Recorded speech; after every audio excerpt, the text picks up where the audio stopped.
নবী করিম সাল্লাল্লাহু আলাইহি ওয়াসাল্লাম বলেছেন, আসসিয়াম ওয়াল কুরআন, আসসিয়াম ওয়াল কুরআন ইয়াশফাআন লিল আবদ।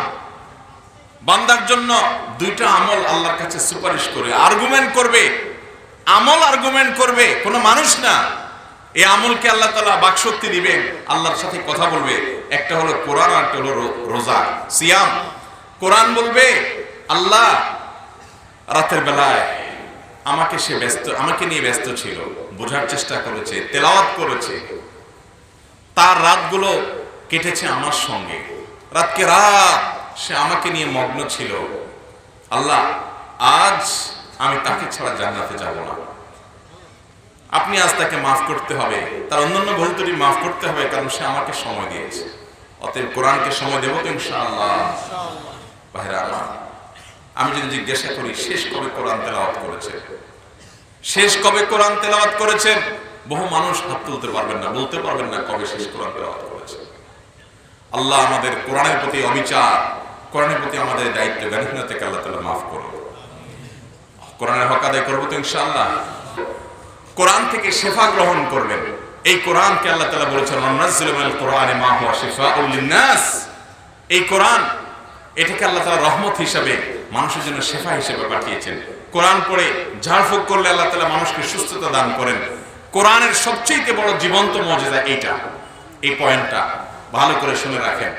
কিছু হলেই আমরা ডাক্তার কবিরাজার ঔষধ ট্রিটমেন্টে যাই, অসুবিধা নেই, এটা নিষেধ না, বরং সুন্নাহ। নবী সাল্লাল্লাহু আলাইহি সাল্লাম নিজেই বলেছেন, অসুখ হলে ডাক্তারের কাছে যাও, ট্রিটমেন্ট গ্রহণ করে, এটা সুন্নাত, এটা ভালো, এটা নাজায়েজ কাজ না। কিন্তু মুসলমান মনে রাখবে, তার শরীর এবং তার মন, তার ভেতর এবং তার বাহির, তার আত্মা এবং তার দেহ, সবকিছুর শিফা আছে এই কোরআনে কারিমে। ভাইরা আমার, বিজ্ঞান তথ্য প্রযুক্তির উন্নতির এমন একটা পর্যায়ে আমরা এসে দাঁড়িয়েছি, এই সমস্ত কথা শুনলে এখন আমাদের কাছে একটু সেকেলে সেকেলে মনে হয় অবাস্তব, মনে হয় কল্প কাহিনী। আল্লাহর শপথ করে বলছি, এখনো পর্যন্ত যে কোনো বিপদে, যে কোনো অসুখে পড়েন, যে কোনো রোগে পড়েন, আপনি কোরআন থেকে যদি শিফা গ্রহণ করেন, আল্লাহ তাআলা আপনাকে শিফা দিবেন ইনশাআল্লাহ। আল্লাহ বলেছেন হাদিসে কুদসিতে, আনা ইনদা যান্নি আবদি বি, বান্দা আমার প্রতি যেমন ধারণা করে আমি তার প্রতি তেমন আচরণ করি। আপনি জানেন, সাহাবীদের একটি দল, সম্ভবত আবু যায়েদ খুদরি রাদিয়াল্লাহু তাআলার নেতৃত্বে কোন একটা সফর থেকে তারা আসছিলেন। সেখানে কোন এক জায়গায় তারা রাত্রিকালীন অবস্থান করেছিলেন, সফরের যাত্রা বিরতি দিয়েছেন। এর মধ্যে তাদের যে সফরের পাথেয় খাবার টাবার এগুলো শেষ হয়ে গেছে। বাধ্য হয়ে তাদের ক্ষুধা নিবারণ করবার জন্য পাশে দেখলেন যে কিছু মানুষ মরুভূমিতে, তারা ওখানকার বাসিন্দা বসবাস করে, কিছু বসতি আছে, তারা মুসলমান না, ইমানদার না।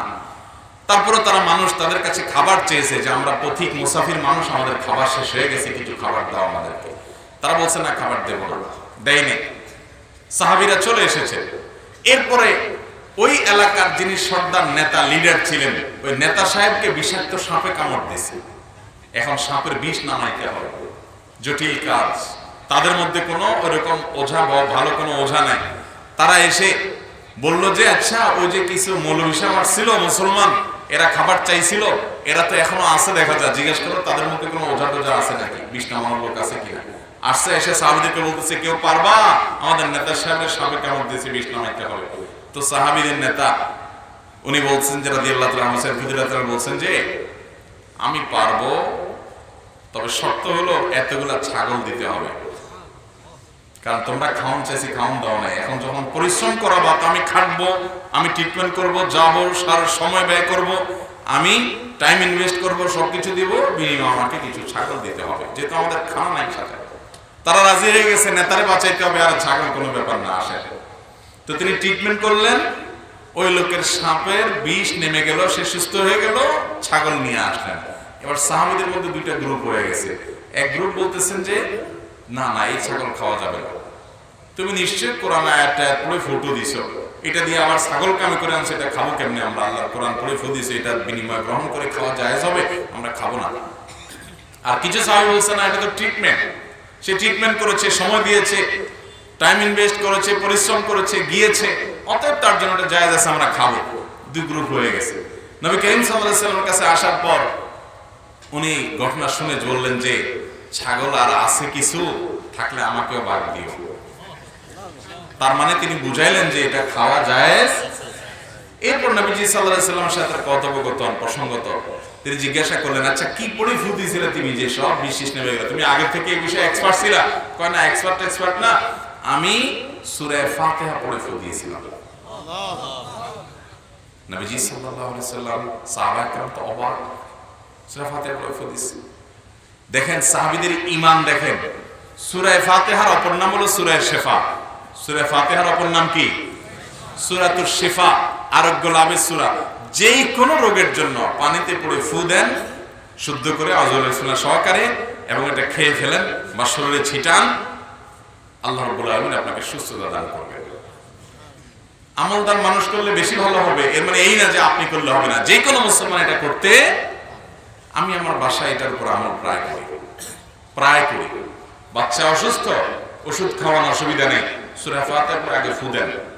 সূরা ফালাক, সূরা ইখলাস, সূরা নাস, সূরা ইখলাস, সূরা ফালাক, সূরা নাস তিনবার করে ফু দেন। সকল রোগের ঔষধ। কোরআনের যদি অলৌকিকত্ব দেখতে চান, ঘরে পোলাপান দুষ্টামি, সীমাহীন দুষ্টামি করে, বেলায় রাতে ঘুম আসে না, আতঙ্ক বোধ করেন, মনে অশান্তি, আপনি খুব বেশি পেরেশানির মধ্যে আছেন, রোগ বালাই ছাড়ায় না, কোন রোগের ট্রিটমেন্ট হয় না, ডাক্তার একের পর এক পাল্টাচ্ছেন, আপনার ঘরে দুষ্টজিনের উপদ্রব আছে, ব্ল্যাক ম্যাজিক আছে, দিন দিন শুকিয়ে যাচ্ছে, নানা রকম সমস্যা আছে। বিশেষ করে ব্ল্যাক ম্যাজিক আমাদের সমাজে এখন ভরে গেছে। ব্ল্যাক ম্যাজিক এটা কোনো কুসংস্কারের বিষয় না ভাই। এই যে বিশ্বকাপ ফুটবল গেল, এই বিশ্বকাপে অনেক খেলোয়াড়দেরকে প্রতিপক্ষের খেলোয়াড়রা ব্ল্যাক ম্যাজিক করে, পত্রপত্রিকা আসছে। এই ব্ল্যাক ম্যাজিকে মানুষের ক্ষতি করে, শয়তানের আশ্রয় নিয়ে। তো আপনি যদি সেখান থেকে বাঁচতে চান, কোরআন তেলাওয়াত করেন, কোরআন তেলাওয়াত চালায় দেন বাসার মধ্যে। আল্লাহর কসম করে বলছি, আপনি কোরআনের জীবন্ত মর্যাদা দেখতে পারেন। কোরআন তেলাওয়াতের প্রভাব কি মানুষের মধ্যে? শেফা গ্রহণ করা, শারীরিক শেফাও গ্রহণ করা, আত্মার শেফাও কোরআনের মধ্যে আছে। আত্মার রোগের ট্রিটমেন্ট আছে, মনের রোগের শান্তি আছে কোরআন তেলাওয়াতের মধ্যে। চেষ্টা করবো তো ইনশাআল্লাহ, কোরআনের সব অধিকার আদায় করবো তো ইনশাআল্লাহ। আল্লাহ আমাদের সবাইকে সে আমল করার তৌফিক দান করুন। জার্মানি না কোন দেশে জানি এক বড় রাজনীতিবিদ, বেশি দিন আগের কথা না, কবছর আগেই সে কোরআনের ভুল ধরার জন্য সে নেমে গেছে। আল্লাহ তাআলা তাকে এখন হেদায়েত দিয়েছে। কদিন আগে তার ইউটিউবে বক্তব্য শুনলাম ইংরেজিতে, সুবহানাল্লাহ, সে এখন কোরআনের পক্ষে মানুষকে আহ্বান করছে এবং বলছে এই কোরআনই একটা গ্রন্থ যেটা মানুষকে সত্যের পথে আনার জন্য যথেষ্ট। ভাইরা আমার, ওদের কোরআনের প্রতি জেদের কারণ বুঝতে হবে। আমরা মুসলমানরা, আমরা কোরআনের মর্যাদা বুঝি নাই, ওরা টের পেয়ে গেছে। পৃথিবীতে যত মানুষ ইসলামে আসে তারা দুই কারণে ইসলামে আসে। মুসলমানদেরকে দেখে ইসলামে আসে না, আমাদেরকে দেখে আসার মতো চরিত্র আমাদের নাই, সে ক্যারেক্টার আমাদের নাই। মুসলমানদেরকে নয়, বরং যত মানুষ পৃথিবীতে অমুসলমান ইসলামে আসে দুই কারণে আসে। এক হলো আমার নবী সম্পর্কে স্টাডি করে, সিরাত পড়ে ও বাধ্য হয় তার কাছে মাথা নত করতে। দ্বিতীয়ত হলো এই কোরআনকে যদি কেউ নির্মোহভাবে স্টাডি করে, পড়াশোনা করে, সে বাধ্য হবে এই কোরআনের কাছে মাথা নত করতে।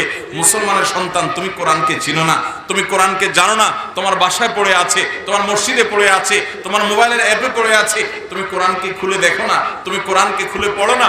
ওরা জানে, ওদের গায়ে আগুন লেগেছে। আপনি দেখবেন ওরা সব সময়, পশ্চিমারা বলেন, সারা দুনিয়াতে ইসলাম বিদ্বেষী বলেন, মুসলমান বিদ্বেষী বলেন, যারা আমাদেরকে সভ্যতার, মানবতার সবক শোনায়, এই মানবতার সবক শোনানো মুনাফিক, ভণ্ড এবং অসভ্য মানুষগুলো, সবচেয়ে বড় সন্ত্রাসীগুলো, উগ্র মানুষগুলো, জঙ্গি যাদেরকে বলা হয়, এরাই সবচেয়ে বড় জঙ্গি। এই জঙ্গিগুলো, অসভ্যগুলো, তাদেরকে দেখবেন তারা সবসময় দুইটা জিনিসকে টার্গেট করে মুসলমানদের।